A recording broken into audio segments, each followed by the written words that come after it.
guys, we're gonna talk about a couple things that Ford recently unveiled, or had a little online release about. Just got notifications.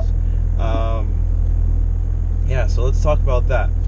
Obviously, you clicked this video, so you know what we're gonna talk about. We're gonna talk about the new Mach 1 and the new Ford Bronco family. So let's start off with the good.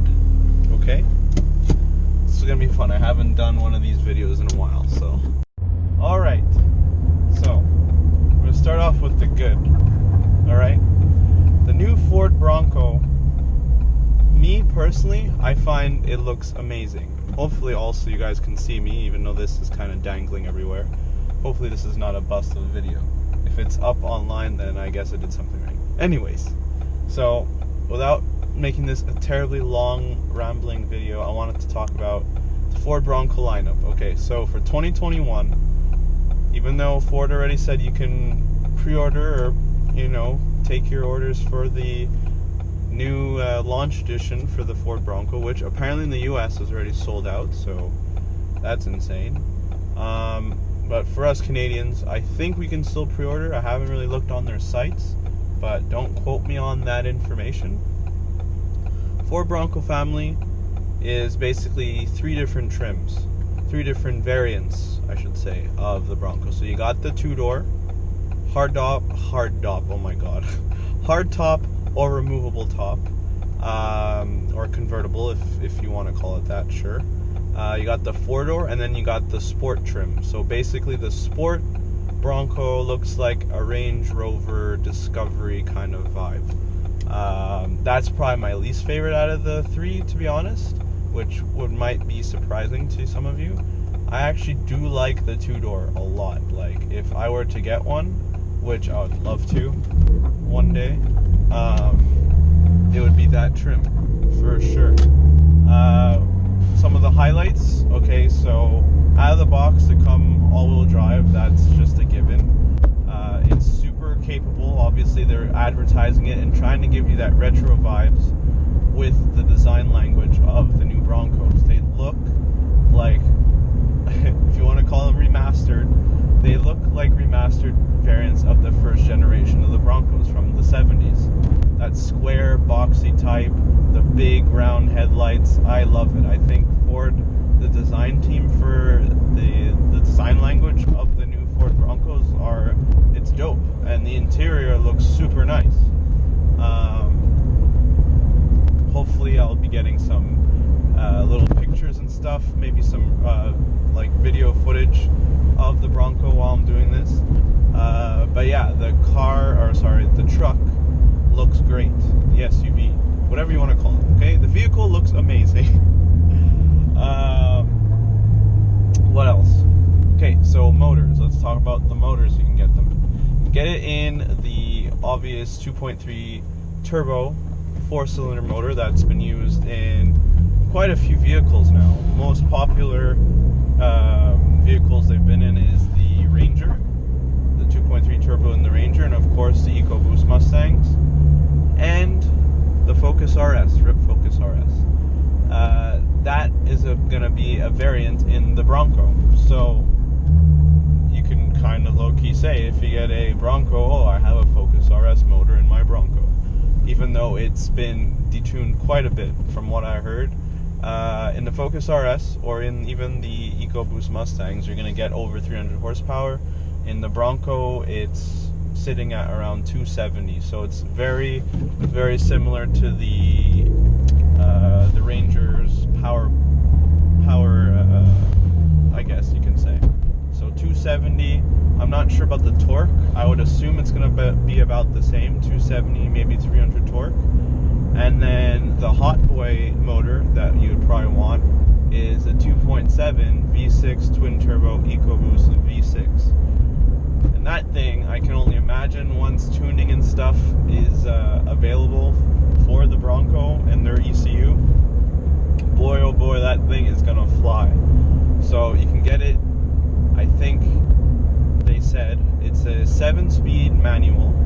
So you're gonna have one low gear, and then you're gonna have 6 standard gears in the Bronco, so you can row through your own gears, which is awesome. That's also something I would do if I were to spec my own. And then obviously going to get the new 10-speed, the joint 10-speed automatic that GM and Ford work together on, which I heard great things about also, because you can find them in the new Mustangs, they're in the new Camaros, they're in, I think, the newer F-150s, I believe. So that's pretty cool if you want to go that route. In terms of like actual different trims and stuff, there's a lot that I can't name off the top of my head, but the interiors, for what I saw and I understood, they're pretty much all the same across the board. It's more about the exterior goodies that you'd want. They want you to really customize and make your Bronco your own. So it's literally very similar to the Mustang in terms of factory customization. There's going to be a wide selection of trims and goodies and you know, OEM support, I guess, OEM aftermarket, if you want to call it that. Stuff that you can get from a dealership that they can install for you, that they offer, if it's not like in a regular trim already that you selected. So that's pretty cool. So overall, Bronco, definitely they nailed it. I think that's going to be a big seller. Jeep better better pull something out of their butt, if you know what I mean, because this is going to be quite the seller, I think. And moving on to something that might surprise you is the new 2021 Mach 1 Mustang. When I heard that they were bringing it back, I was super hyped. I thought it's gonna be a great thing, you know. It's gonna be probably they were marketing as it's gonna be the fastest GT variant. It's replacing the Bullet. It's apparently replacing the GT350, because they won't be in the lineup for 2021. So I'm like, okay, so this car is gonna have a lot of goodies, and it does. It does have a lot of great stuff. It's literally, though, it's a parts bin Mustang, so it's whatever's left over from the GT350, and they're taking the motor, the tuned GT motor from the Bullet trim. So it's gonna have the same horsepower as the Mustang Bullet, 480 horsepower. I was hoping they would at least bump it to 500. They can easily do it. Coyote Motors. Sorry guys, I can barely talk when I'm excited. Coyote Motors can handle power like it's nothing. It's just simple bolt-ons, and you're making well over 600 if you wanted to. But yeah, I was hoping they would put it to at least 500. That would be a great, you know, I guess, send-off to this platform, unless they're going to push it for even more X amount of years.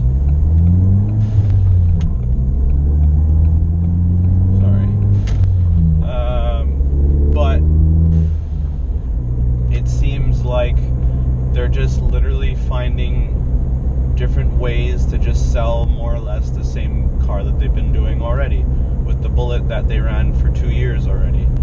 So Bullet's going, and the Mach 1 is replacing that slot and also knocking the GT350 off there. So what are you getting with the Mach 1? You're going to have basically Performance Pack 2 stuff from the GT on the Mach 1. You're going to have obviously two different variants. You're going to have the base Mach 1 that's going to look more or less like a throwback paint scheme and the wheels. It's going to have the same wheels as the Bullet, which is kind of it's whatever. I mean, they're just painting them black from what I saw.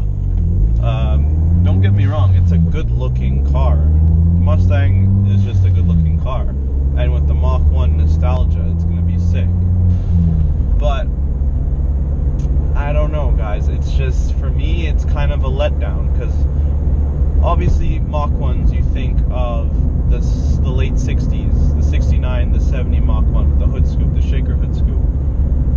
Apparently Ford Ford Performance said that they did try a variant with the hood scoop in early development for the new style Mach 1, and they claim that besides it being aesthetic, there's no actual benefits with it for the newer generation Mach 1, which I get, okay, but getting a Mach 1, everybody thinks of the shaker hood. Obviously, you're driving and you just see it like moving like this. It's pretty sick. But obviously that's not what they're doing. It looks pretty cool because you can get the Mach 1 with the handling package, so you're gonna get the more aggressive aero. You're gonna have an exclusive color, which is like a I wouldn't say it's a Nardo gray, but it's like an off gray with a cool like orange like center stripe and everything like that. It's kind of cool, but cops.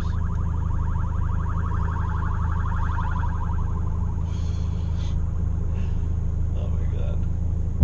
This is guy in a WRX that's trying to get my attention. But yeah, what was I saying? Yeah, so the Mach 1 for the handling package, as they're marketing as, you're gonna have, like it said, just more handling goodies. So you're just getting, literally the Mach 1 is just a recycled top tier GT that's gonna look like a throwback car with the decals and the I guess all the nice stickers and everything on it. It's gonna be a good looking car because it's gonna have the GT500 wing, not the carbon package GT500, with the standard GT500 with the nice kick-up duckbill. It's gonna have that, but I don't know. The money, I feel like they're gonna be asking a lot, especially for us Canadians, because we kind of suffer from the exchange rate and everything. But I know in US dollars, it's gonna be something roughly around 50 to 60 grand starting. So it's not gonna be a cheap Mustang, that's for sure. Mach 1's for me, it's a GT, yes, but it has something special about it that, you know, you can spot right away, and you know, it has its own character. This one literally just looks like a dressed up Mustang GT. Doesn't have its own character to it. I don't know if you guys know what I mean or what I'm trying to get at, but hopefully the pictures and everything that I'm going to show in this video, you guys will understand. You guys can see, but this is really cool wide-bodied E36. Noah, I don't know if you're watching this video, but there it goes. Woo. It sounds really good, and it's turbo too.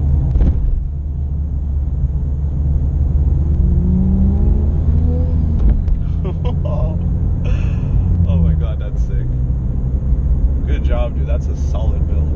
Yeah. Anyways, guys, so that's my 2 cents on both of Ford Performances, or just Ford brand in general, recent big debuts. There's also the new F-150, but to be honest, that doesn't really do anything for me because I'm not really much of a truck guy. But the Bronco, I do like a lot. It's my buddy in his R32. Sick. Yeah.